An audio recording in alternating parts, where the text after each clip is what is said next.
നമസ്കാരം. Sree Narayana Guru open university MA Malayalam ക്ലാസ്സുകളിലേക്ക് പ്രിയ വിദ്യാർത്ഥികൾക്ക് സ്വാഗതം. ദൃശ്യകലാ പാരമ്പര്യത്തിലെ ഫോക്ക്ലോർ കലാപാരമ്പര്യം എന്ന ഫസ്റ്റ് യൂണിറ്റിലെ രണ്ടാമത്തെ വിശദ പഠനത്തിലേക്കാണ് നമ്മളിപ്പോൾ കടക്കുന്നത്. കാക്കരശ്ശി നാടകത്തെ കുറിച്ച് ജി ഭാർഗവൻ പിള്ളയുടെ ഒരു പഠനമാണ് നമ്മളിവിടെ ചർച്ച ചെയ്യുന്നത്.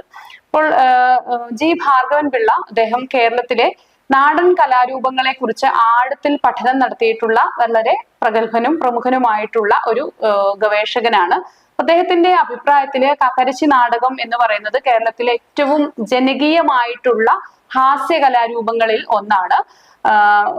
ഇപ്പൊ ഇദ്ദേഹം പറയുന്നത് ഈ കാക്കരശ്ശി നാടകം പ്രധാനമായിട്ടും പുരാണ കഥകളെ ആധാരമാക്കിയിട്ടുള്ള പുരാണ കഥകളെ ഉപാസിച്ചുകൊണ്ട് നിലനിൽക്കുന്ന ഒരു കലാരൂപമാണ്.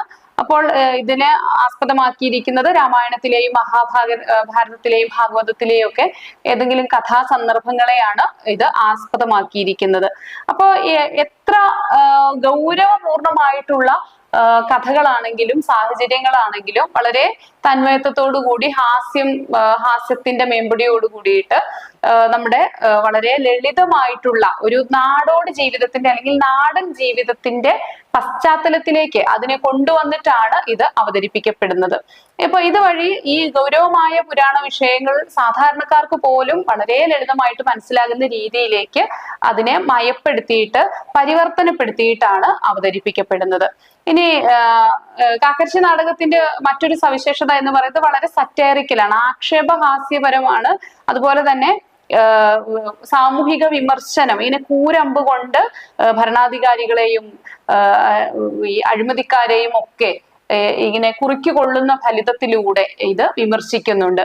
ഇനി ഉദ്യോഗസ്ഥരുടെ അഴിമതി, സാമൂഹിക അനീതികള്, കപടഭക്തി, ഇതിനെയൊക്കെ തന്നെ കാക്കരശ്ശി നാടകത്തില് കണക്കിന് പരിഹസിക്കും. അപ്പൊ ഇതൊരു വിനോദ ഉപാധി മാത്രമല്ല, ഇതുവഴി ഒരു സാമൂഹിക ബോധവൽക്കരണം എന്നൊരു പദ്ധതി കൂടി ഈ കാക്കരശ്ശി നാടകത്തിന് ഉണ്ട് എന്നതാണ് ഭാർഗവൻ പിള്ളയുടെ പഠനത്തില് പരാമർശിക്കപ്പെടുന്നത്. അപ്പൊ കാക്കരശ്ശി നാടകത്തിന്റെ ഘടന എന്ന് പറയുന്നത് വളരെ സ്വതന്ത്രമാണ്. അതിന് നിശ്ചിതമായിട്ടുള്ള ഇന്ന രീതിയിലാവണം, അല്ലെങ്കിൽ ഇത്ര സമയത്തിനകം, അങ്ങനെയുള്ള കാര്യങ്ങളൊന്നുമില്ല. വളരെ സ്വതന്ത്രമായിട്ടുള്ള ഒരു കലാരൂപമാണ്. നിശ്ചിതമായിട്ടുള്ള ഒരു തിരക്കഥയും അതുപോലെ അങ്ങനെയൊന്നുമില്ല.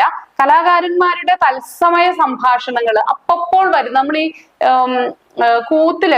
കൂത്തുപറച്ചിലിന്റെ ഒക്കെ ഒരു രീതി, അത് അപ്പപ്പോൾ കാണുന്ന കാര്യങ്ങളെ വിമർശിക്കാനൊക്കെയുള്ള അവകാശമുണ്ടല്ലോ, അധികാരമുണ്ടല്ലോ എന്ന് പറയുന്നത് പോലെയാണ് അപ്പപ്പോൾ ഉള്ള തത്സമയ സംഭാഷണങ്ങൾ തന്നെയാണ് ഈ കാക്കരശ്ശി നാടകത്തിൽ മുഖ്യമായിട്ടും വരുന്നത്. അപ്പൊ പ്രേക്ഷകരുടെ പ്രതികരണത്തിന് അനുസരിച്ചിട്ടുള്ള മാറ്റങ്ങളൊക്കെ അന്നേരം തന്നെ സ്റ്റേജിൽ വെച്ച് നടക്കും. അത് സ്റ്റേജിൽ അല്ലെങ്കിൽ അത് നടക്കുന്ന ആ ഒരു തട്ടിൽ വെച്ചിട്ട് അപ്പപ്പോ കാണുന്ന കാര്യങ്ങൾ, പെട്ടെന്ന് സദസ്സിൽ ഒരു കുഞ്ഞു കരഞ്ഞാൽ അത്, അല്ലെങ്കിൽ ആരെങ്കിലും പരസ്പരം ശണ്ട കൂടുകയോ അല്ലെങ്കിൽ അശ്രദ്ധമായിരിക്കുകയോ ഉറങ്ങുകയോ ഒക്കെ ചെയ്യുന്നത് കണ്ടാൽ അതിനെ അപ്പപ്പോ പരിഹസിച്ചുകൊണ്ട് സംഭാഷണത്തില് തത്സമയം വ്യത്യാസങ്ങൾ വരുത്തുന്ന ഒരു രീതിയാണ് കാക്കരശ്ശി നാടകത്തില് വരുന്നത്. അപ്പൊ കാക്കരശ്ശി നാടകത്തിലെ കഥാപാത്രങ്ങൾ സാധാരണഗതിയിൽ മനുഷ്യരും അതുപോലെ തന്നെ പുരാണ കഥാപാത്രങ്ങളൊക്കെയാണ്. ഇതിനെ സംയോജിപ്പിച്ചു കൊണ്ടുള്ള ഒരു രീതി, മനുഷ്യരെ, അതായത് പുരാണ കഥാപാത്രങ്ങളെ മനുഷ്യരിലേക്ക് സന്നിവേശിപ്പിക്കുന്ന ഒരു രീതി നമുക്ക് കുഞ്ചൻ നമ്പ്യാരുടെ കൂത്തുപറച്ചിലൊക്കെ ഇത് കാണാനായിട്ട് സാധിക്കും. അദ്ദേഹം പറയുന്നത്, ഭടജനങ്ങളുടെ നടുവിലുള്ള ഒരു പടയണിക്കുക ചേരുവാൻ വടിവെയ്യുന്നൊരു ചാരു കേരള ഭാഷ തന്നെ ചിതം വരും എന്ന് വെച്ചാല് സാധാരണക്കാരോട് സംവദിക്കാൻ ഏറ്റവും ഉചിതം സാധാരണക്കാരുടെ ഭാഷയാണ് എന്ന് പറയുന്നത് പോലെ അത് ഈ ദേവന്മാരുടെ കഥകളൊന്നും അല്ലെങ്കിൽ ദേവന്മാരുടെ ജീവിത വ്യാപാരങ്ങളൊന്നും മനുഷ്യർക്ക് അത്ര പെട്ടെന്ന്, സാധാരണക്കാർക്ക് അത്ര പെട്ടെന്ന് മനസ്സിലാവില്ല.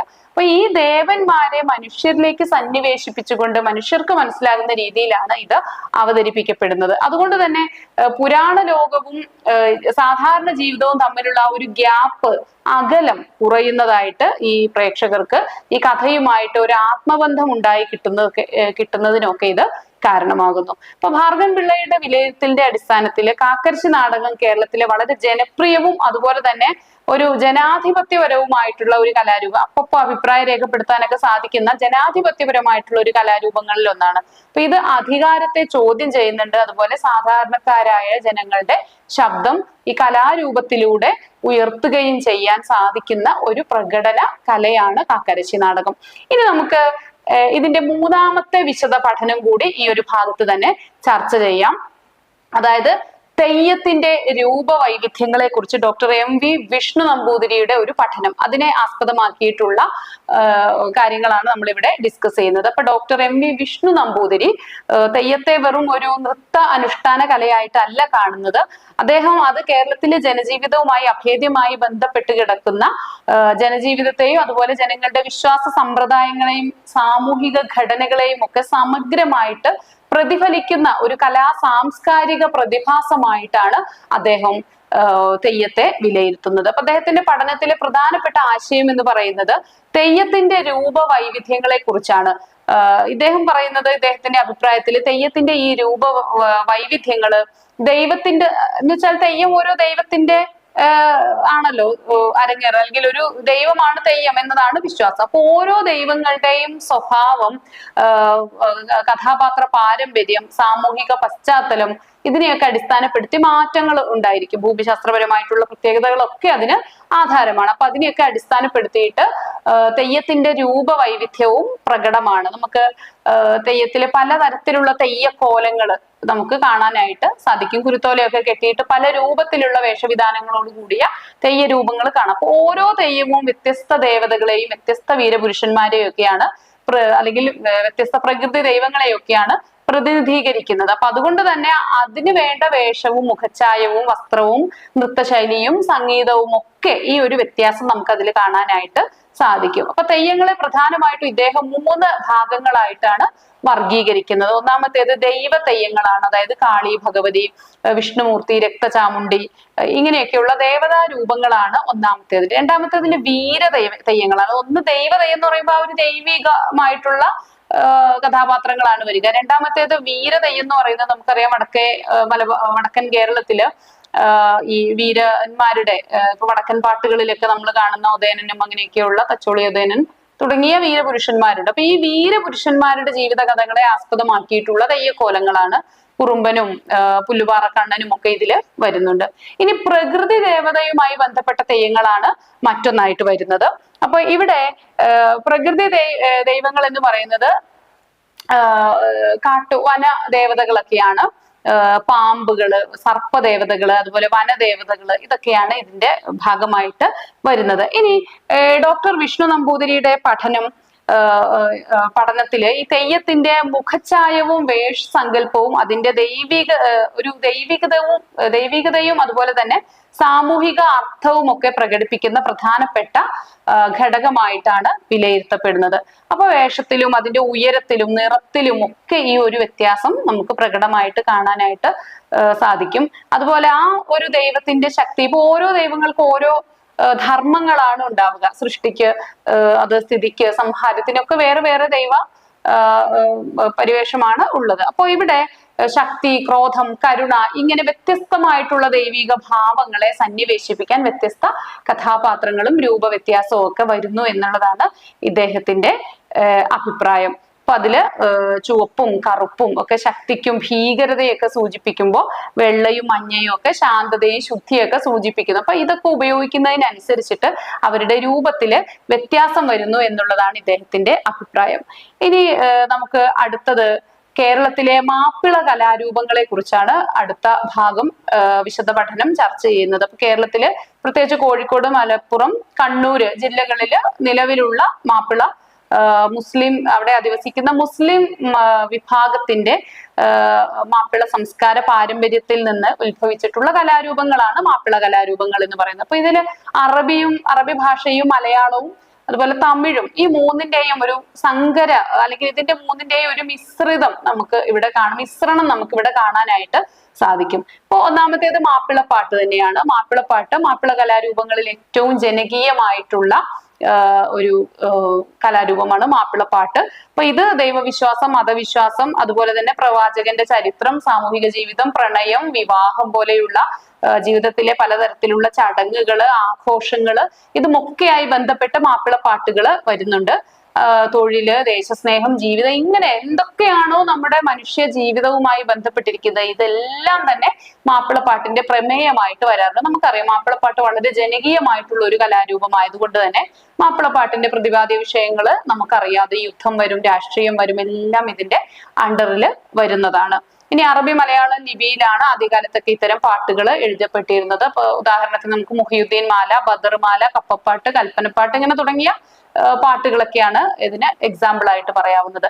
ഇനി മറ്റൊരു കലാരൂപമാണ് ഒപ്പന. ഒപ്പന സ്ത്രീകൾക്കിടയിൽ വളരെ പ്രചാരമുള്ള, മാപ്പിള സ്ത്രീകൾക്കിടയിൽ പ്രചാരമുള്ള ഒരു കലാരൂപമാണ്. പ്രധാനമായിട്ടും വിവാഹവുമായിട്ട് ബന്ധപ്പെട്ടാണ് ഈ ഒപ്പന അരങ്ങേറുന്നത്.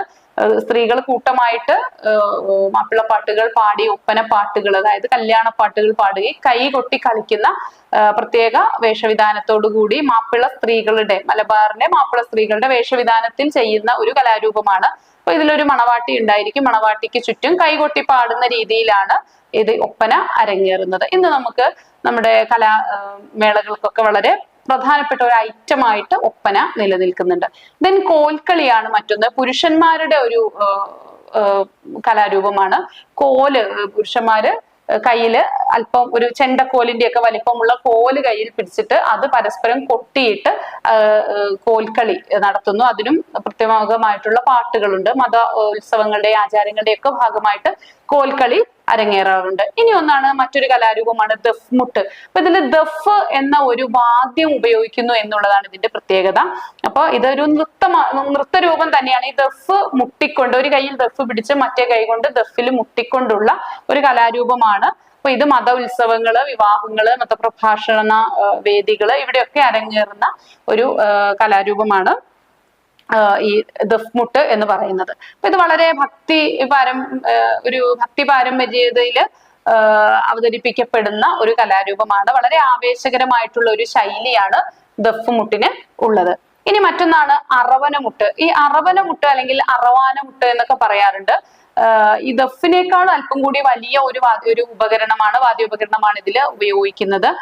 മരപ്പൊളികൾ അല്ലെങ്കിൽ ചെറിയ മരത്തിന്റെ കഷ്ണങ്ങളൊക്കെ ഉപയോഗിച്ചിട്ടുണ്ടാക്കുന്ന ഒരു താളം കൊട്ടുന്നതിനുള്ള ഒരു ഉപകരണമാണ്. അത് ഉപയോഗിച്ചിട്ട് താളമേളങ്ങൾ സൃഷ്ടിച്ചുകൊണ്ട് നടത്തുന്ന ഒരു നൃത്ത കലാരൂപമാണ് അറവനമുട്ട്. ഇത് സംഘഗാനവും നൃത്തവും ഒക്കെ സംയോജിപ്പിച്ചുകൊണ്ടുള്ള ഒരു രീതിയാണ്. അപ്പൊ നമ്മളിവിടെ ഈ ദൃശ്യകലാ സാഹിത്യത്തിലെ ഫോക്ക് ദൃശ്യകലാ പാരമ്പര്യം എന്ന നമ്മുടെ ആദ്യത്തെ യൂണിറ്റ്, ആദ്യത്തെ ബ്ലോക്കും അതിലെ ഒരു യൂണിറ്റിൽ തന്നെ ഒരു മാലയിൽ മുത്തുകൊരുത്തതുപോലെ ഒരു 4 വിശദ പഠന മേഖലകളെ കൊരുത്തിരിക്കുന്ന ഒരു യൂണിറ്റ് ആയിരുന്നു ഇത്. അപ്പൊ ഇത് നമ്മൾ ഒറ്റ ക്ലാസ്സിലല്ല തീർത്തിരിക്കുന്നത്. ഇത് വളരെ വിശദമായിട്ട് അല്ലെങ്കിൽ വിശാലമായ ഒരു മേഖലയുള്ളത് കൊണ്ട് നമ്മൾ ഇതിനെ പഠന സൗകര്യത്തിന് വേണ്ടിയിട്ട് ഓരോ വിശദ പഠനത്തെയും ബ്രേക്ക് ചെയ്ത് പ്രത്യേകം എടുത്തിട്ടാണ് പഠിച്ചിരിക്കുന്നത്. നന്നായി പഠിക്കുക. Thank you.